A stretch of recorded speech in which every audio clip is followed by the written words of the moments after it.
Who are European Americans, you ask? European Americans are Americans who originated in Europe. The first colony was founded at Jamestown, Virginia in 1607. Most who settled in the United States came because of religious beliefs. In 1881, 2 million Eastern Europeans, Jews, migrated to the United States. Consideration of Jewish women, lives, and experiences during the Holocaust became a priority only in the late 20th century. Scholars focus on women's roles as homemakers, wives, breadwinners, supporters, and resistors, with little, if any, attention paid to their reproductive or sexual lives.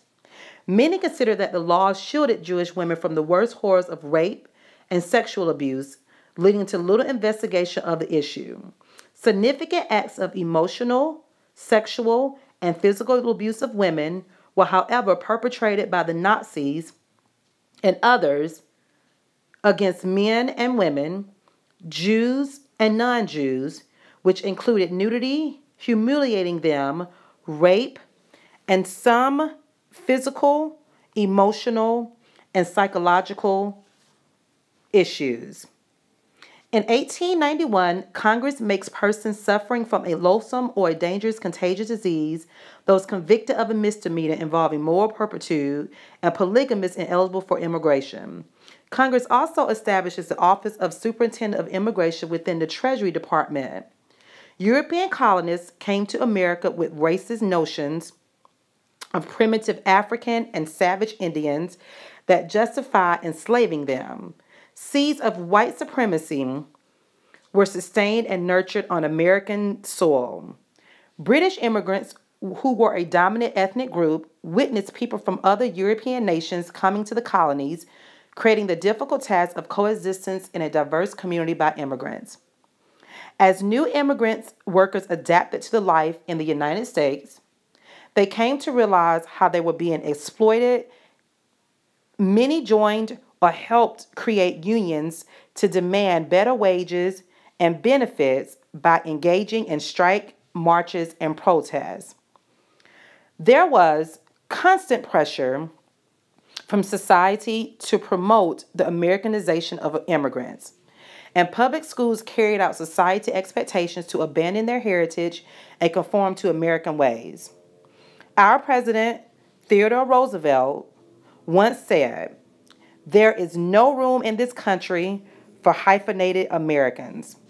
Roosevelt admonished anyone who maintained dual identity by denouncing all immigrants.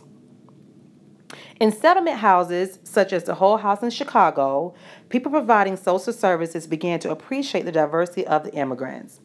Social advocates James Adams, co-founder of the Hull House, praised the advantages of diverse cultures and the value of people maintaining their heritage while still knowing and learning about America. Because immigrants often sometimes spoke different languages, once they learned American English, they were still discriminated on because of their accents. Those whose speech is accented were presumed to be less intelligent than those whose speech was an accent that were most closely approaches the norm. Some immigrants try to avoid the stigma by turning to speech tutors, even when their accents do not impair their comprehensibility. Whiteness is defined as the quality or state of being white, paleness or pure. Times dated back to the Jim Crow laws shows traces of socially constructive knowledge about race and whiteness. White privilege has its advantages when it came to slavery because of exploitation, segregation, and genocide. Tim Wise, an American anti-racism activist and writer, has given over 600 speeches to college campuses. Tim Wise speaks of white supremacy and the contemporary benefits of white supremacy and what they gain in the United States. Here are some stereotypes. 19 men that were Arab and Muslim flew planes into the buildings on September 2011. Rational human beings insist everyone perceived to be like them must be stopped and searched at airports, unlike the bombings of the Alfred P. Murrah Federal Building in Oklahoma City. Blacks and Latinos are more likely to be stopped and have their cars searched compared to whites whom rarely get stopped, although it's been more likely that whites have drugs on them in their cars. White baby boomers will inherit $7 to $10 million in property assets that were attained by their white families during the U.S. formal apartheid, slavery, GI Bill, and redlining. After the election of Barack Obama, white supremacy online activity spiked. White supremacist groups and individuals claimed that Barack Obama's presidency, the immigration issues, and the tough economic issues would serve as powerful catalysts for recruiting more people to the white supremacist movement. The U.S. Census in 1950 stated that 74% of the race was white. In 2010, 64% of the U.S. population was white or non-Hispanic. There is a prediction that in 2060 that there will only be 40% of the population white and non-Hispanic.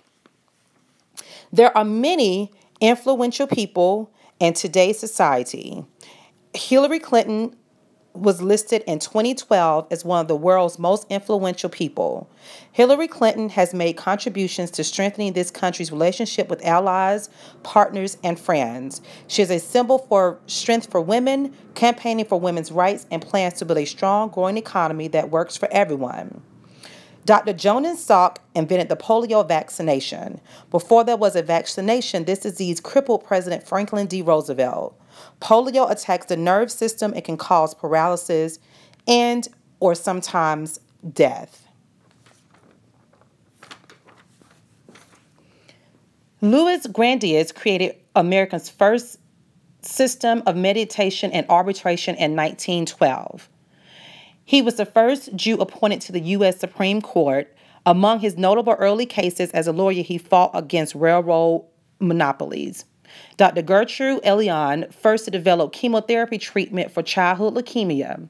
Elion was a scientist and helped develop drugs to treat many major diseases and was a Nobel Peace Prize winner. Tom Brady has won 4 Super Bowls, most in NFL history. He has also won 2 MVP awards. He is also chosen as one of the People's Magazine's 50 Most Beautiful People. Our very own Governor Nathan Deal has overhauled the social work program here in Georgia. Nathan Deal fired the head of the Georgia's Child Protective Division and hired an early childhood expert to overhaul Georgia's Department of Family and Children's Services foster care program. Ask the average American their knowledge of European Americans, what kind of answers would you get? More than likely, there would be a myriad of answers, ranging from credible to stereotypical. The media, as we know, influences our perceptions of different facets of life. The most prevalent and recurring is of different cultures and peoples from around the globe. Although there are innumerable media outlets, the most notable and influential in American cultures are news stations, including television and radio, reality television, film, and television series, live and animated. It has been found that over 70% of mass murders in America were committed by non-Hispanic Caucasian men.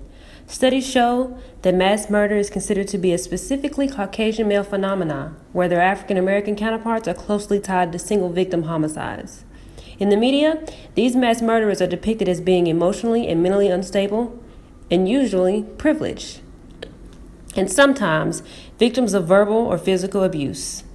They are painted as sociopaths that have usually experienced some form of failure, rejection, or loss. Take, for instance, the shootings at Sandy Hook in 2014 and Columbine in 1999. All 3 of these perpetrators were said to have battled with depression or mental instabilities. Summarily, these mass murderers are portrayed as troubled individuals with uncontrollable forces in play that cause them to commit these acts. Next, in more recent times, there has come a fascination with white trash in reality TV. Take, for instance, shows like Here Comes Honey Boo Boo, Gypsy Sisters, and Duck Dynasty. So entertained audiences are with these characters' lives. White trash have historically been segregated and separated from their more affluent counterparts, deemed to be unfit, moralist, and idiotic. Surprisingly, Television made a decision to capitalize on what many previously condemned. Most times, white trash is associated with the South. Places like Kentucky, Tennessee, and Georgia constantly the butt of jokes as being inherently ignorant, poor, backward progressing, and the most insulting, incestuous. These shows epitomize these very stereotypes. In Here Comes Honey Boo Boo, not even young Elena, who is a child, the show's star, is immune to crude reception from audiences. Some overall attitudes go as far as calling her and her entire family fat, unintelligent, and embarrassing to the South, and particularly Caucasian Americans. This show, and those like it, further fuel America's negative perception of lower-income Caucasians in America.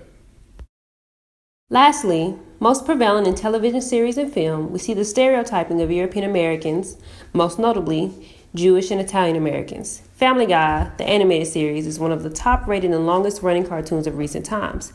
It is also known for its unrelenting yet non-discriminatory stereotyped characters, which is kind of an oxymoron in itself. Let's take Mort Goldman's family. Jewish-born, Mort and his family live up to the stereotypical nuances of Jewish life, values, beliefs, and behavior. Mort is depicted as neurotic, obsessively cheap, and riddled with hypochondria. He is also seen as being superstitious, not unlike other Jewish characters that have been in shows like The Nanny and Will and Grace. Female Jewish individuals like Fran in The Nanny and Grace in Will and Grace are also depicted as being obsessed with finding a successful man to complete their life and make them honorable women. We move over to a more negative and criminal stereotype placed upon Italian Americans from films such as The Godfather and Scarface, which fuel the assumption that Italians are quickly angered, potentially if not already dangerous, mob-affiliated peoples who exhibit behavior associated with egomania and those who suffer with possessive personality.